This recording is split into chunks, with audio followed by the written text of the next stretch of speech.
مو كل من يحط ايده على كتفك رايد يواسيك. ركز، مو كل من يحط ايده على كتفك رايد يواسيك. يجوز ماكل شبس ويريد يمسح بيك. الله.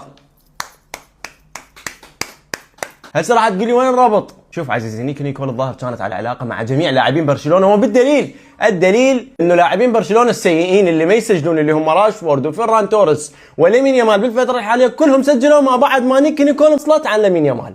اذا نيكول كانت على علاقه عامه مع جميع لاعبين برشلونه، وحتى فليك انطرد ذيك المباراه كان على علاقه مع نيكول. اذا نيكول هي مؤثره على جميع لاعبين نادي برشلونه. فبعد الانفصال عن نيكول عادت برشلونه امام نادي إلتشي، وراح تقول لي هو إلتشي وهاي عادي. هسه احنا البارحه لعبنا ضد فالنسيا، يعني فهي فالنسيا وهم إلتشي المركز الثامن وفالنسيا المركز 18. بس يعني هسه احنا ما بدناش نطب بهالطريقه. مبروك لنادي برشلونه، 3 نقاط جدا مهمه امام نادي إلتشي، واكو هواي نقاط نسولف عليها وممكن مو وقتها ويجوز ما نسولف عليها. اولا نقطه انه يا فليك ليش بعدك تلعب بالدفاع المتقدم وانت عندك غيابات في خط الهجوم؟ كنا نعرف انه الدفاع المتقدم اذا تغلط واحده او تغلط اثنين فعندك هجوم ممكن يسجل 5 أو 6 اللي هم رافينيا ولامين يامال وليفاندوسكي. بس انت في ظل غياب هؤلاء اللاعبين مع غياب بيدري بالفتره الحاليه، شلون بدك تلعب بعدك بالدفاع المتقدم؟ انت شو وقت راح تتوب وتبطل انه تلعب دفاع متقدم؟ بعدين انت العناصر الدفاعيه اللي عندك هو كوندي واراوخو، اغبى اثنين بالكوكب.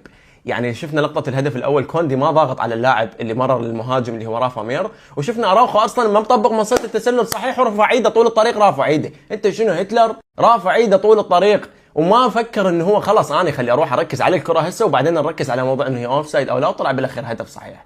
فبصراحه محمد طفي الريلزات لان جاي نصور انه حسين غبي. عارف ايش وقت راح يبتعد عن موضوع الدفاع المتقدم؟ انت سجلت بالبدايه هدفين فخلاص خلي الدفاع يتقدم بالراحه وعوف موضوع المتقدم.